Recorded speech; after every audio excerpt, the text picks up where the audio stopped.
ایک حصے کے لیے دوسرا مرکز بنا دیتا ہے. کبھی کبھی ہر حصے کا اپنا اپنا مرکز ہوتا ہے، لیکن جس وقت دین اور یہ پیغام کمال کو پہنچ جاتا ہے تو مرکز ایک جگہ ہو گیا. مرکز ایک ہی جگہ ہو سکتا ہے، کئی جگہ نہیں ہو سکتا. مرکز ایک جگہ ہے لیکن اس کا اثر پوری دنیا کے اوپر ہے. مقصد یہ ہے کہ وہ ساری دنیا میں پھیل جائے. ساری دنیا کے لیے تھوڑی بہت عربیت اختیار کرنا ضروری ہے، مگر تھوڑی زیادہ نہیں. یہ نہیں ہے کہ دنیا کے سب لوگ عربی لباس پہننا شروع کر دیں اور عربوں کی طرح رہنا شروع کر دیں، لیکن کیونکہ رسول اللہ صلی اللہ علیہ وسلم کی زندگی اور آپ کے کمالات کو سمجھنے کے لیے اس ماحول سے ایک حد تک واقفیت اور آشنائی کی ضرورت ہے. جو اہل نقل اور اہل ظاہر ہیں یہ سمجھتے ہیں کہ اللہ تعالیٰ نے رسول بھیجا ہے، کلام بھیجا ہے، اور اس امت کو بس ہو گئی کہ تم جانو تمہارا کام جانے، ہم نے دے دیا، بس تم عمل کرو. یہ ہمارے اوپر نہیں چھوڑا گیا ہے، بلکہ رسول کریم صلی اللہ علیہ وسلم کا عمل جو ہے یعنی تبلیغ اور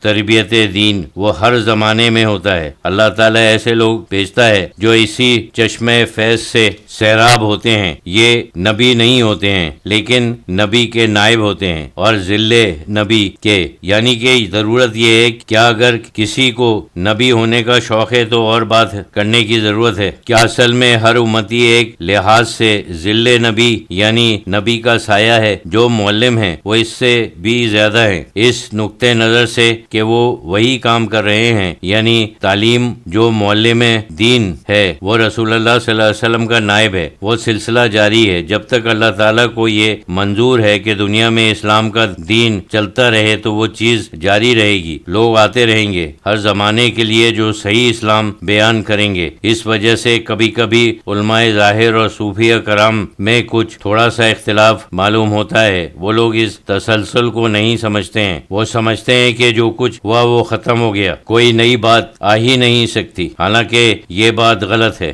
ہر زمانے کے لیے اور ہر ماحول کے لیے تھوڑی بہت کچھ نئی بات ہوتی ہے. لوگوں کے کچھ خیالات بدلتے ہیں، کچھ سماجی حالات بدلتے ہیں، کچھ دنیا کے حالات بدلتے ہیں، ظاہری چیزیں ہوتی ہیں، کچھ نئی باتیں پیدا ہوتی ہیں. ان کا نیا فیصلہ چاہیے. بعض دفعہ بدل کی باتیں اسلام کے موافق نہیں ہوتی ہیں، ان کے نئے نئے جوابات دینے پڑتے ہیں، نئی نئی باتیں پیدا ہوتی ہیں. ایک صاحب سے اس کے اوپر بحث ہوئی کہ درس نظامی جو ہے وہ پرانا ہو گیا ہے، نیا ہونا چاہیے. انہوں نے کہا کہ نہیں، درس نظامی جو ہے پڑھتے ہیں وہ یونانی پروفیسر جو ہیں، کچھ لوگوں کے ساتھ جو روحانی کہتے ہیں وہ تقریباً اب تک لوگ کہتے ہیں. جب ہم ان کو رد کرنے لگتے ہیں تو پھر آج کل کے فلاسفر کی رد بھی ان کے اندر آ گئی. حالانکہ یہ غلطی ہے کیونکہ نئے فلاسفر پیدا ہوتے ہیں اور نئے فلسفے پیدا ہوتے ہیں. میں نے کہا کہ جب ایک ہی بات ہے تو پھر آپ نیا کیوں نہ پڑھیں، پرانا کیوں پڑھتے ہیں؟ یعنی اگر ایک ہی چیز ہے تو نیا ہی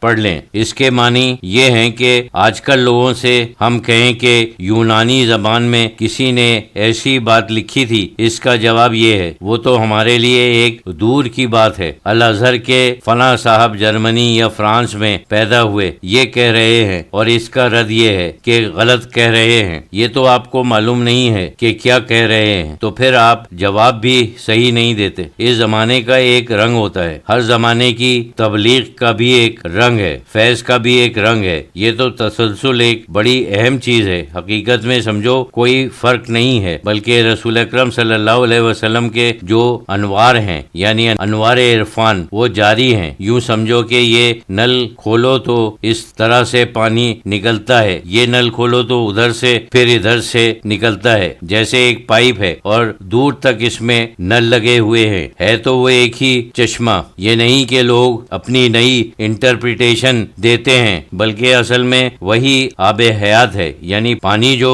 کبھی ایک طبقے میں چلا جاتا ہے یعنی کبھی دوسرے طبقے میں چلا جاتا ہے، کوئی بڑا ہے کوئی چھوٹا ہے، کہ بجائے اس کے کہ آپ صرف کتابیں ہی پڑھیں، رسول اللہ صلی اللہ علیہ وسلم کی روحانیت سے بھی تعلق پیدا کریں. مطلب یہ ہے کہ ان چیزوں کے منبع تک پہنچ جائیں. یہ مشکل نہیں ہے، بس وہ ہے کہ جو چیز اس میں رکاوٹ پیدا کرے انسان اسے دور کر دے. انسان اپنے لیے مشکل بنا لیتا ہے. جو دیواریں ہیں وہ گرا دیں، جو رکاوٹیں ہیں ان کو ہٹا دیں، پھر آ جائے گا. جیسے پانی جب رک جاتا ہے تو لوگ پھاوڑے وغیرہ لے کر کھودتے ہیں تو پانی آ جاتا ہے۔